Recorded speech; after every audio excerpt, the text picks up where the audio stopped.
Hey everybody, it's a new day and I'm pretty proud of the progress that I've been making on the cutting part of the project. I've gotten the pattern completely cut out and almost all of the fabric cut out according to the pattern, except for a little bit of bias binding and what I'm using for the contrast. I've got some of the contrast lace and the contrast velour that I'm still going to be cutting out, and that's going to go on the collar area, and I may add that belt from the facing B that I think I'm going to do that out of the contrast black for sure. So I'm going to do a little bit of cutting, and right now I'm working on the bias binding. I'm using the same fabric that we are doing the dress in, that gray poly satin. And the reason I'm using that instead of, say, a pre-made binding that you can buy at the store is, number one, that's usually made out of cotton or some kind of poly cotton, and that's not going to be, it's not going to blend well with that fabric. And number two, I also have plenty of excess fabric left, so I'm happy to be able to use it. It's going to look better, it's going to flow better. Just a lot of advantages to using the bias binding out of the original fabric. So I'm gonna give the overhead view and start doing some cutting. So the important part about bias binding is that it's cut on the bias of the fabric or against the grain line. Now what that means is that it's automatically going to allow the fibers to stretch, which is important because it's usually used for rounded areas to provide that finished edge, and in order to actually match that curve, it's got to be more dynamic. It has to have a little bit of stretch to it. So it's very important that you follow the directions again on the pattern and see that you're going to be cutting it against the grain line. This would be the natural grain of the fabric, so it's going to be at an angle against that.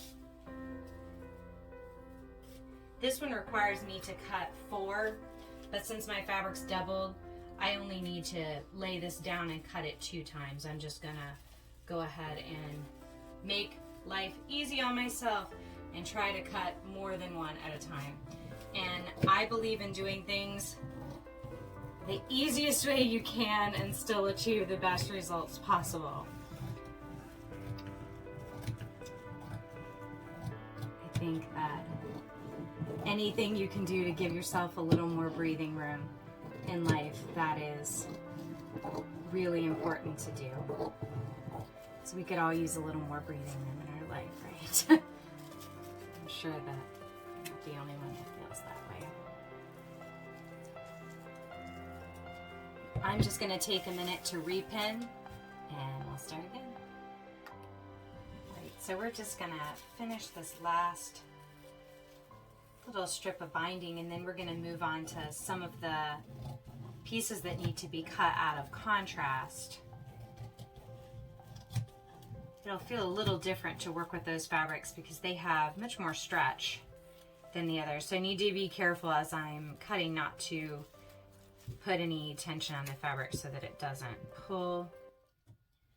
Okay, so it's time to start working with the velour. I'm going to make the belt that contrasts the rest of the gray fabric. I'm going to make that belt. I think it's going to be really nice to use a darker color in that area just to give a little definition.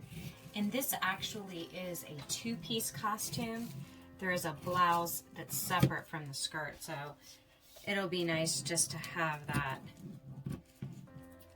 connecting piece overlaying, just to bring everything together. So I can't wait to see how this works. As I said before, this is very, very stretchy fabric, so I want to be really careful that I'm not putting a lot of tension on it as I cut, because that is going to create warping effects, and it's going to cause me not to get an accurately sized pattern piece. I'm lining it with the satin, the poly satin from the regular gown because I do want it to have a bit less stretch and a little more substance. And now to cut the beautiful lace overlay that's going to cover the front and the back yoke, which is over the chest area of this. And this is just going to be overlay directly on top of the silver. So you can see that I've already cut the silver poly satin out, and I am just going to cut another of the same exact size because it's going to sit on top of it, and that will prevent that area from being sheer, but it's going to give it a lot of detail from the lace, so that's going to look beautiful, I think.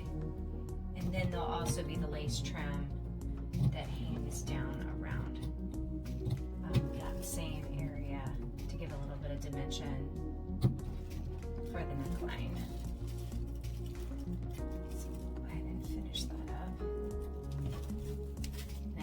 For the front and the back as well.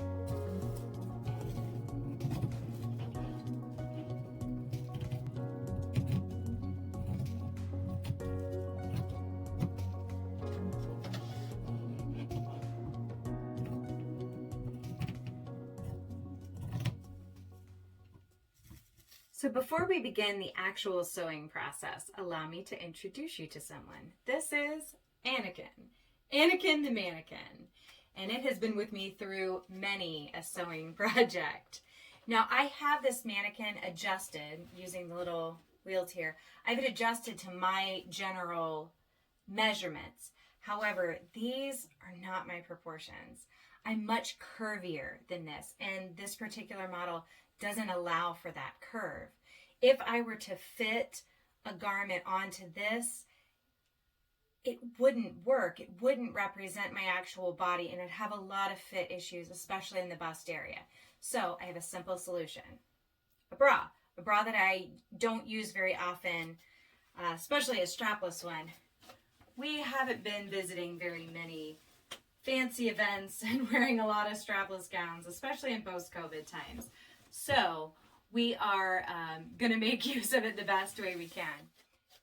Now I'm going to go ahead and make like a turkey and stuff. I have gone ahead and filled this with the poly fill that I described, and hopefully this doesn't get me demonetized, but it really does give a much nicer curve to the body, and it will allow me to prevent a lot of the fit issues that can be caused whenever your model or your mannequin doesn't represent your actual figure.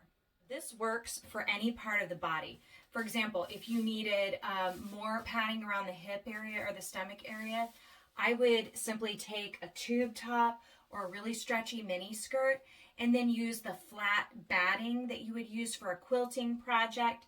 Anything like that that's going to give you the curve in the area that you want it and give you a more true and accurate fit when you're using the model. I really like to use the models just because it saves on having to get in and out of your costume. Also, it kind of provides, after you've finished pieces of it and you're not yet complete, it provides a place to store it. A lot of times I'm just pinning those parts directly onto this.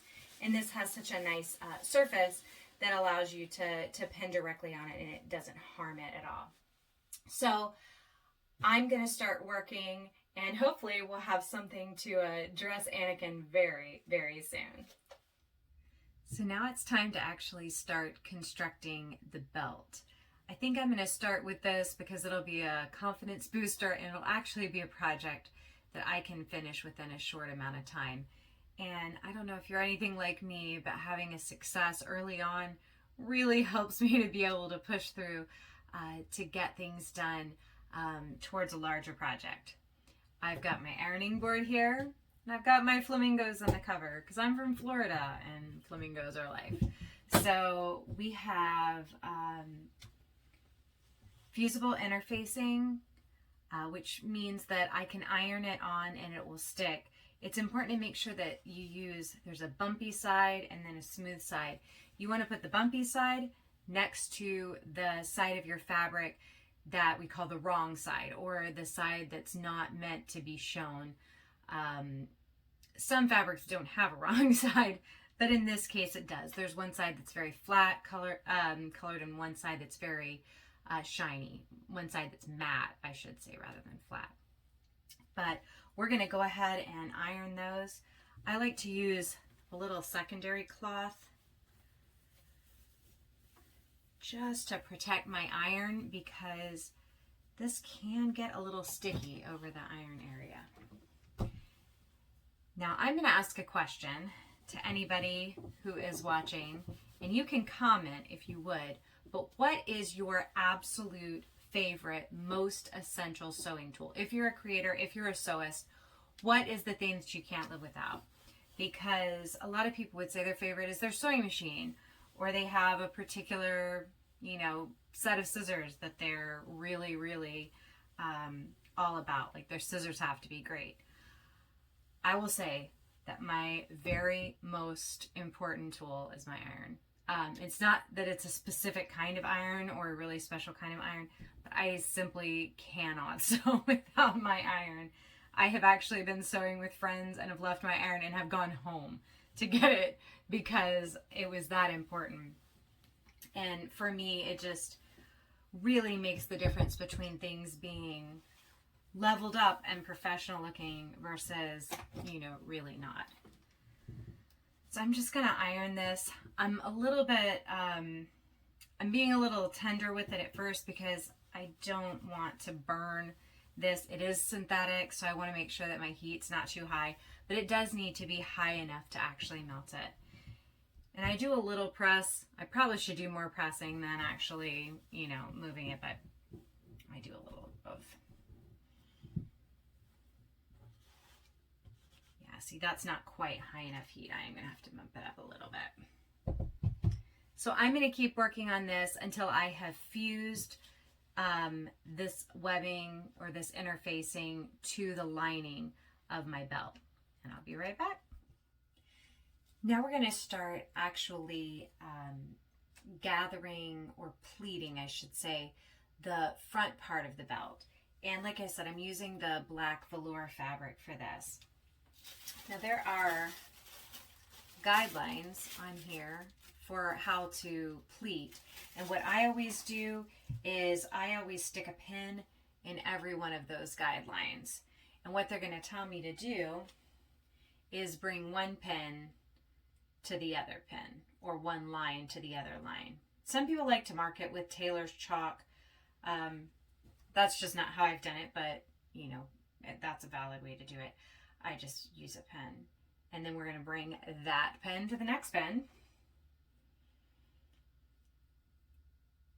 And then the final pleat. So there's 3 pleats in all. And when you're done, what happens is the front part of the belt now becomes the same size as your lining. So I'm going to go ahead and make sure I do that on both sides, and we'll baste it together by hand. That way, as I'm running it under the machine, it doesn't start to pull away, or it doesn't start to stretch as well. So it'll help prevent both of those things. So, all right, we're finally at the sewing machine. I've pinned the front to the lining of the belt. Should I have basted it by hand? Probably. Am I going to? No, because I want to sleep sometime tonight. So I've got to work on this a little bit faster. So I'm just going to sew this to the lining, and I'm going to leave a space. And the reason I'm going to leave that space is so that I can flip it inside out. And we're making sure that we have the right sides together. So the shiny side of the satin and the fuzzy side of the velour. That's what's going to do it.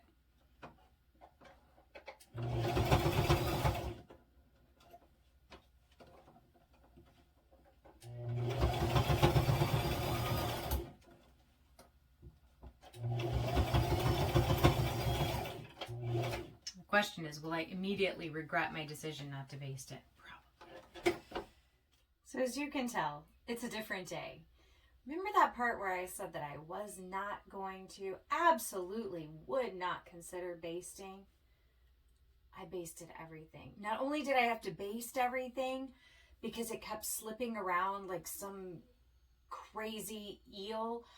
I also had to hand tack everything once I actually sewed it and flipped it together, because it decided that instead of doing any sort of pleat, it would just hang down in this lovely, just like underbelly pouch, which is not what I was going for in a belt, for absolute sure. So it was immensely frustrating. This fabric is actually a little bit true to the whole theme of the Addams family, because honestly, it's pretty masochistic to work with. If you like pain, if you like suffering, if you enjoy it, please go ahead and choose a stretch velour for a belt. Otherwise, don't be like me. Don't do this. This was a pain in my rear. But it's finished, and I do really love the result. So I'm going to take you in, hopefully, for some of the details of it. So as you can see up close, it's got 3 bows on the front. It's also got 3 pleats on it. All of these were constructed out of the velour itself. And then I'm going to turn it around so you can see that it also has a lovely velour bow and back. Now, so it is going to be fastened with hook and eye closures on the back. I have not done the fasteners yet. The reason why is because I like to wait until the finished garment fits and to know exactly where it's going to lay between the skirt and the blouse on my body in order to do that final attachment of the closures. And I find that it helps prevent a lot of fit issues later if I wait. So what I do, just like I said before, I like to use my mannequin as a way to pin and store all the pieces as I'm completing them. That way I just get a better idea of how it's going to look without having to do the finished closures. And I'm looking forward to starting on the skirt next. I think that's going to be my next step in order to be able to make this costume come to life.